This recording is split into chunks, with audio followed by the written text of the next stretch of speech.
প্রচন্ড শীতের রাত। উনি মাগরিবের নামাজ, এশারের নামাজ পড়ে একটা মসজিদে শুয়ে পড়লেন, আর শুয়ে শুয়ে হাদিস পড়তেছেন। কি পড়তেছেন? কথা বলেন। আর মনে মনে ভাবলেন রাতটা মসজিদে কাটায় দেই, ফজরের নামাজ পড়ে আবার বেরোবো। কিন্তু দারোয়ান এসে বলে মসজিদে থাকতে পারবেন না, ওঠেন। দারোয়ান আছে না? কথা কন। আহমদ ইবনে হাম্বল বললেন আমি শুধু রাতটা থাকতে চাই, আমি তো ফজরেরও মুসল্লি, ফজর নামাজ পড়বো তো এই মসজিদে, আমার থাকতে দাও। দারোয়ান তো দেয় না, কেন? মসজিদে থাকার জায়গা না, যান মিয়া। উনি যে আহমদ ইবনে হাম্বল এটা চিনে নাই, থাকতে দেয় না। কি করবে এখন? উনি কাঁথা গুছিয়ে হাদিসের কিতাব নিয়ে কাঁধের মধ্যে ব্যাগ নিয়ে মসজিদ থেকে বেরোয় গেলেন। কি আর করবেন, প্রচন্ড শীত, আর কাঁপতেছেন, বুড়ো মানুষ। পথিমধ্যে দেখলেন বাজার। বাজার একজন খাব্বাজ, শাবুন খাব্বাজ, যুবক রুটি বিক্রেতা। সে রুটি বিক্রি করে, চুলার মধ্যে রুটি সেকে। সে যে সালাম দিল আসসালামু আলাইকুম, যুবক বলে ওয়ালাইকুম আসসালাম। আহমদ ইবনে হাম্বল বলে যুবক আমার যাওয়ার জায়গা নেই, সফরে বেরিয়েছি, খুব শীতে কষ্ট পাচ্ছি, রাতে যদি তোমার এই চুলা থেকে একটু আগুন পোহাই কোনো সমস্যা? যুবক বলে না না সমস্যা না, আহলান ওয়া সাহলান, খোশ আমদেদ, আসেন আসেন, আপনি আগুন পোহাইলে আমার সমস্যা কি? সুবহানাল্লাহ পড়েন। আল্লাহ শুকরিয়া করে উনি বসলেন আর আগুন পোহাচ্ছেন। আর খেয়াল করলেন যুবক রুটি বানায় আর পরে আস্তাগফিরুল্লাহ, রুটির দলা বানায় পরে আস্তাগফিরুল্লাহ, খামির বানায় আর পরে আস্তাগফিরুল্লাহ, রুটি নিয়ে উনুনের ভিতরে চুলার ভিতরে সেকা দেয় আর পরে আস্তাগফিরুল্লাহ। দোকানদারের কাছে কেউ আসলেই সে রুটি দেয় আর পরে আস্তাগফিরুল্লাহ। ক্রেতার কাছ থেকে টাকা নিয়ে ক্যাশ বক্সে রাখে আর কি পড়ে, আবার রুটি বানানো শুরু করে আর কি পড়ে, খালি এইটাই পড়তেছে। ইমাম আহমদ ইবনে হাম্বল তো অবাক, কিরে এটা আবার কেমন যুবক, খালি আস্তাগফিরুল্লাহ। উনি প্রশ্ন করলেন যুবক ঘটনা কি? আসার পর থেকেই তোমার দেখতেছি তুমি রুটি বানাও, রুটি বিক্রি করো আর পড়ো আস্তাগফিরুল্লাহ, মালাকা ইয়া শাবাব। যুবক বলে আস্তাগফিরুল্লাহ আমার সবচেয়ে বেশি পছন্দের আমল, আমি সব সময় আঠার মতো ইস্তেগফারের সাথে লেগে থাকি আর সব সময় পড়তে থাকি আস্তাগফিরুল্লাহ, আর এর বদৌলতে আল্লাহ আমারে মুস্তাজাবুদ দাওয়া বানিয়ে দিয়েছে। আহমদ ইবনে হাম্বল তো অবাক, আনতা মুস্তাজাবুদ দাওয়া, তুমি মুস্তাজাবুদ দাওয়া, রুটিওয়ালা। আমি এত বছর হাদিস পড়াই, আমিও তো মুস্তাজাবুদ দাওয়া না, আর তুমি রুটি বেচো বাজারে, তুমি মুস্তাজাবুদ দাওয়া, তুমি দোয়া করলে সব কবুল হয়ে যায়। যুবক বলে নাম আনা মুস্তাজাবুদ দাওয়া, আমি আমার জীবনে যত দোয়া করেছি কবুল করে নিয়েছে কে? সব দোয়া কবুল করে নিয়েছে আল্লাহ, একটা দোয়া ছাড়া। কয়টা?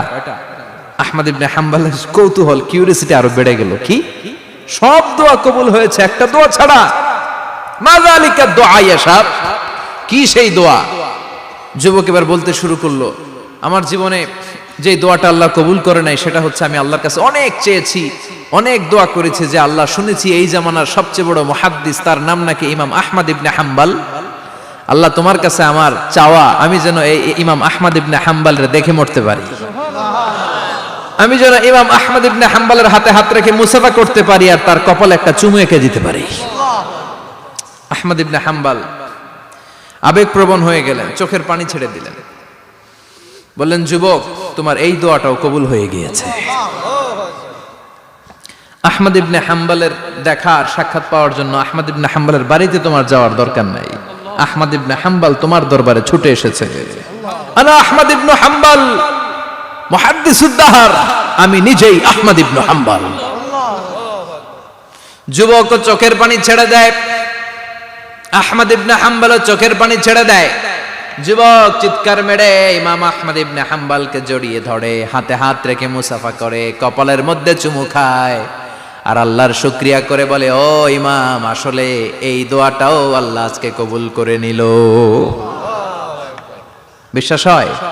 সবসময় ইস্তেগফার পড়লে আপনার দোয়াগুলোর এইভাবে কবুল করে নিবে কে?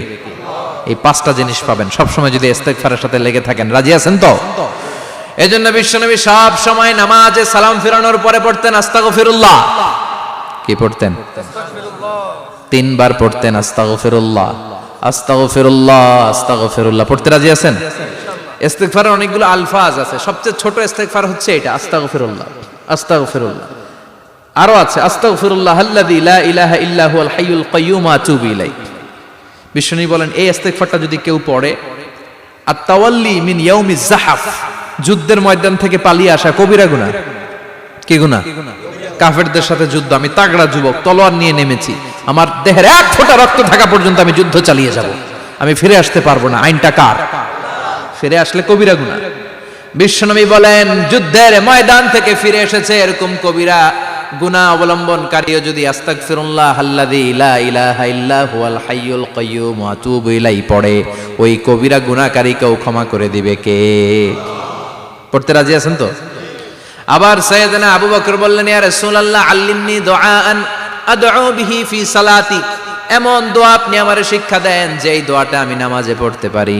বিশ্বনবী বললেন, পড়ো আল্লাহুম্মা ইন্নী যালামতু নাফসি যুলমান কাসীরা ওয়া লা ইয়াগফিরুয যুনুবা ইল্লা আনতা ফাগফিরলি মাগফিরাতাম মিন ইনদিক ইন্নাকা আনতাল গফুরুর রহিম। সুবহানাল্লাহ পড়েন। এটাও ইস্তেগফার। আমরা এটার বলে দোয়া মাসুরা, সালাম ফেরানোর আগে পড়ি না?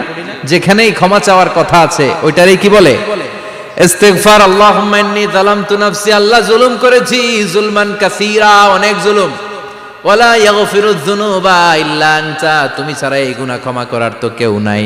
ফাগফিরলি মাগফিরাতাম মিন ইনদিক, তোমার দয়ায় আমারে ক্ষমা করে দাও। ইন্নাকা আনতাল গফুরুর রহিম, তুমি হলা ক্ষমাশীল। ঠিক কি না? এটাও ইস্তেগফার, এটাও পড়বেন। আর এই সব ইস্তেগফারের শ্রেষ্ঠ ইস্তেগফারের নাম সাইয়্যিদুল ইস্তেগফার। যত ইস্তেগফার হতে পারে এর মধ্যে সবচেয়ে শ্রেষ্ঠতম ইস্তেগফার নাম কি? কথা কন। বুখারীর বর্ণনা, শাদ্দাদ ইবনে আউস রাদিয়াল্লাহু তাআলা আনহু বর্ণনা করেন, এই সাইয়্যিদুল ইস্তেগফার দিনের বেলা যে পড়বে ওই দিনে মারা গেলে সে জান্নাতি। এই সাইয়্যিদুল ইস্তেগফার রাতের বেলা যে পড়বে ওই রাতে যদি ইন্তেকাল হয় ওই লোকটা জান্নাতি। মুখস্থ আছে না? কার কার মুখস্থ? হাত তুলেন। মাশাআল্লাহ, তাবারাকাল্লাহ, মাশাআল্লাহ, মাশাআল্লাহ।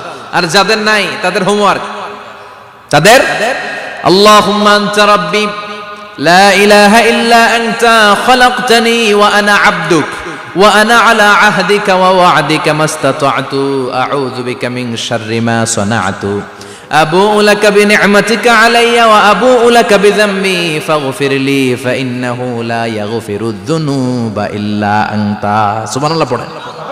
আজকে রাতে পড়ছেন, মারা গেলে জান্নাতি। চিল্লায় পড়েন না আল্লাহু আকবার। এজন্য বিশ্বনবী বলেন, আমার আগের গুনাহ মাফ, পরের গুনাহ মাফ, তারপরেও প্রতিদিন আমি 70 বার তওবা ইস্তেগফার পড়ি। আজকে থেকে পড়তে রাজি আছেন তো? বেশি বেশি ইস্তেগফার পড়া যাবে না? একটু প্রাণ খুলে দিল খুলে আওয়াজ করে পড়েন তো আস্তাগফিরুল্লাহ। আর জোরে পড়েন আস্তাগফিরুল্লাহ। আবার সবাই পড়েন আস্তাগফিরুল্লাহ।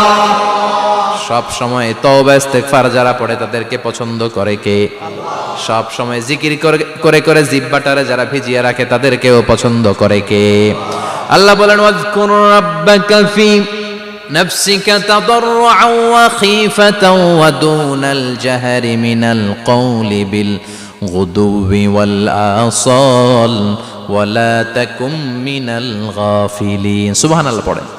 আল্লাহ বলেন, ওয়াজকুর রাব্বাকা ফি নাফসিক, আল্লাহরে মনে মনে ডাকো। তাদাররুআন ওয়া খীফা, আল্লাহর জিকির করতে আল্লাহ বলেছেন ফি নাফসিক। বুঝতেছেন না অর্থ? ফি নাফসিকা, মনে মনে আল্লাহর জিকিরটা করো। তাদাররুআন ওয়া খীফা, তাদাররুআ মানে বিনয়ের সাথে, with full of humility, submission and humbleness, বিনয়ের সাথে আল্লাহরে ডাকো। ওয়া খীফা, গোপনে গোপনে ডাকো। দুনাল জাহারি মিনাল কওল, চিৎকার চেঁচামেচি করে ডেকো না। কার কথা? আওয়াজ করে জিকির করো না।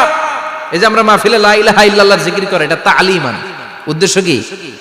তালিমের জন্য আওয়াজ করে জিকির জায়েজ আছে, কিন্তু ব্যক্তিগত জিকিরের যে ইবাদতটা এটা আস্তে আস্তে হইতে হবে, এটা ভদ্রভাবে হতে হবে, চিল্লাচিল্লি করে নয়। আবার তালিমের জিকির ওইটাও ভদ্রভাবে। ইন্নাল্লাহা জামিল ইউহিব্বুল জামাল, আমার আল্লাহ সুন্দর, আমার আল্লাহর জিকিরের মধ্যেও সৌন্দর্য আছে না নাই? কিন্তু এদেশে জিকিরের ভেতরে লাফালাফি আছে না নাই? বেশি না কম?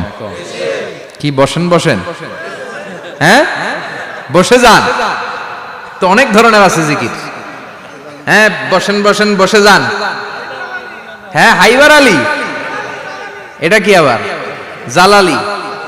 তো এই যে ইন্নাল্লাহা জামিল ইউহিব্বুল জামাল, আমার আল্লাহ সুন্দর, আমার আল্লাহর জিকিরের মধ্যেও সৌন্দর্য আছে না নাই? তালিমের উদ্দেশ্যে সবাই মিলে জিকির করা যায়, কিন্তু চিল্লাফাল্লা করা যাবে না।